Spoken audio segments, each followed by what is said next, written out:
இன்று நாம் என்ன பார்க்க போகின்றோம் என்றால் 2.9 அடுத்த வசனமாக நாம் பார்க்க போகிறோம். அதுவும் குர்ஆனில். முதலில் வசனத்தை வாசித்துக் கொள்வோம். அவர்கள் அல்லாஹ்வையும் நம்பிக்கை கொண்டோரையும் ஏமாற்ற நினைக்கின்றார்கள். ஆனால் அவர்கள் தம்மைத்தாமே ஏமாற்றிக் கொள்கிறார்களே தவிர வேறில்லை.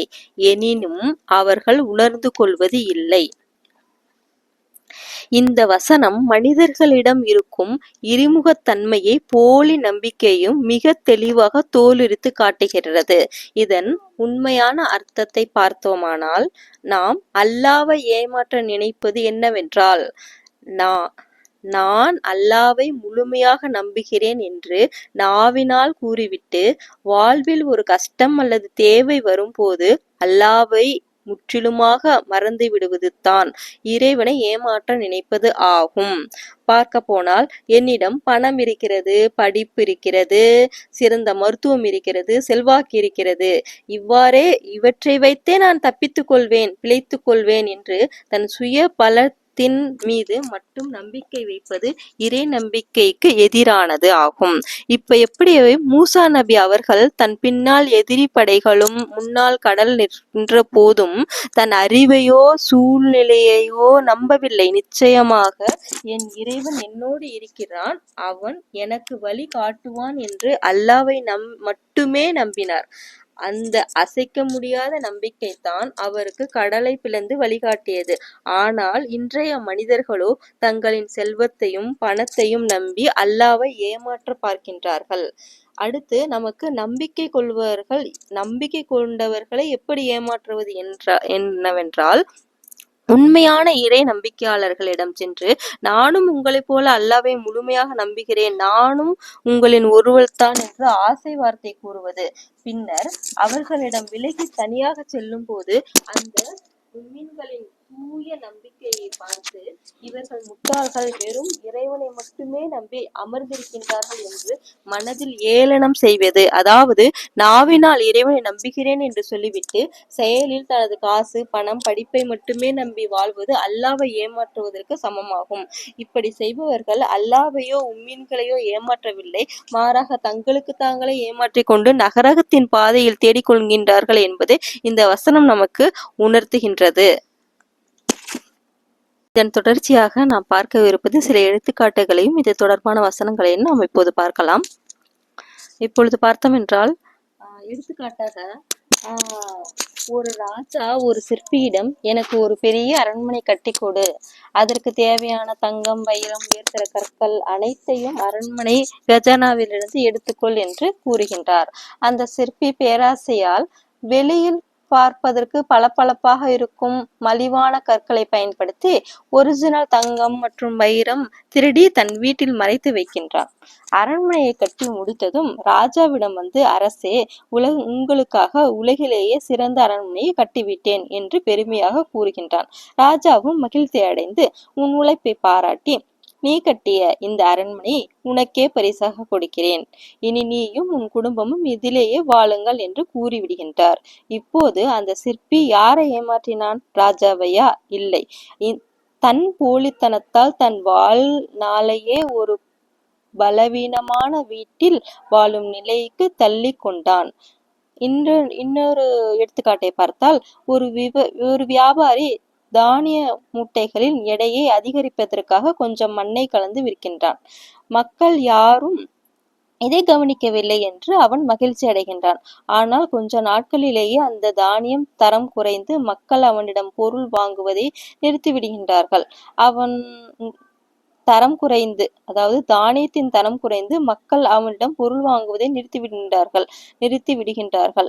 அவன் நுகர்வோரை ஏமாற்றுவதாக நினைத்து உண்மையில் தன் சொந்த வியாபாரத்தையும் வாழ்வாதாரத்தையுமே அழித்து கொண்டான்.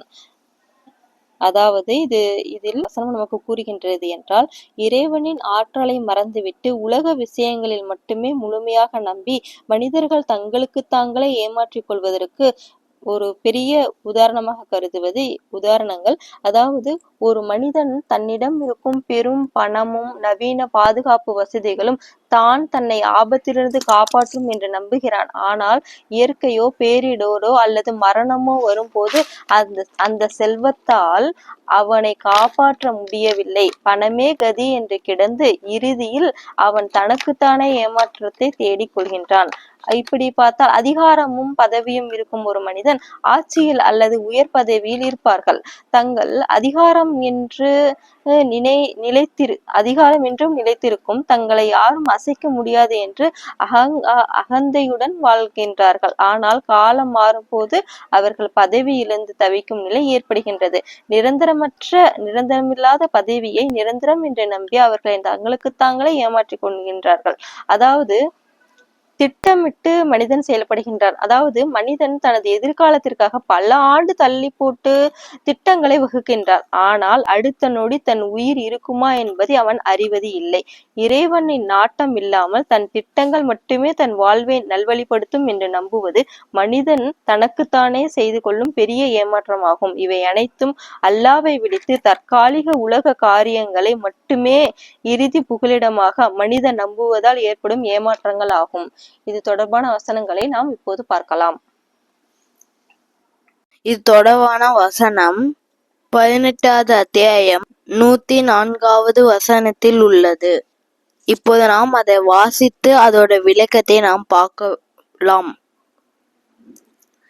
இப்போது படிப்பு, பெருமை மற்றும் நற்குணத்தின் இந்த வசனத்தை நாம் ஒப்பிட்டு பார்த்தோமே. ஆனால் நன்றாக கவனித்துக் கொள்ளுங்கள். மனிதன் தன் முயற்சியால் இதில் நாம் முதலில் வசனத்தை வாசிப்போம். முதலில் 103வது வசனத்தை வாசித்து விட்டு 104வது வசனத்தை வாசிப்போம். இதன் தொடர்ச்சியாக இருப்பதே 104வது வசனம். 103வது வசனம், செயல்களில் மிக பெரும் நஷ்டவாளிகள் யார் என்பதை நான் உங்களுக்கு அறிவிக்கட்டும் என்று கேட்பீராக. 104வது வசனம், யாருடைய முயற்சி இவ்வுலக வாழ்வு பயனற்று போயிருக்க தங்கள் மெய்யாக அழகாக காரியங்களே செய்வதாக கொண்டிருக்கிறார்களோ அவர்தான். இப்போது இதை எடுத்துக்காட்டு பார்த்தோமே. ஆனால் மனிதன் தன் முயற்சியால் படித்து முதல் மதிப்பெண் பெற்று நல்ல வேலைக்கு செல்வது உலக ரீதியாக பார்க்கும் போது ஒரு அழகான காரியம் போல தோன்றலாம். ஆனால் அந்த படிப்பும் வெற்றியும் அவனுக்குள் நான் தான் உயர்ந்தவன், படிக்காதவர்கள் தாழ்ந்தவர்கள் என்ற அகந்தை, அதாவது பெருமை ஏற்படுத்தினால் அங்கே அவனது நற்செயல்கள் அனைத்தும் ஆன்மீக ரீதியாக வீணாகி விடுகின்றது. இதை பார்க்க போனேமே. ஆனால் ஒருவன் தன் அறிவை நினைத்து பெருமைப்படும் பொழுது நான் ஒரு சிறந்த காரியத்தை செய்கின்றேன் என்று தனக்குத்தானே ஏமாற்றிக் கொள்கின்றான். ஆனால் பெருமை என்பது இறைவனுக்கு மட்டுமே உரியது என்பதை நிச்சயமாக மறந்து விடுகின்றான். அதாவது அனைத்து புகழும் இறைவனுக்கே என்ற உண்மையை மறந்து புகழை தனக்குத்தானே கொள்ளும் மனிதன் உண்மையில் தனக்குத்தானே நரகத்தின் பக்கம் இழுத்து செல்கின்றான். அதாவது ஒருவன் படிப்பு நன்றாக வரலாம், ஆனால் அவனிடம் நற்குணமும் பணிவும் இல்லை என்றால் அந்த படிப்பால் எந்த பயனும் இல்லை. இறைவன் மனிதர்களின் பட்டங்களையோ பதவிகளையோ பார்ப்பது இல்லை. இதை நான் மறுபடியும் சொல்கின்றேன். இறைவன் மனிதர்களின் பட்டங்களையோ பதவிகளையோ பார்ப்பது இல்லை.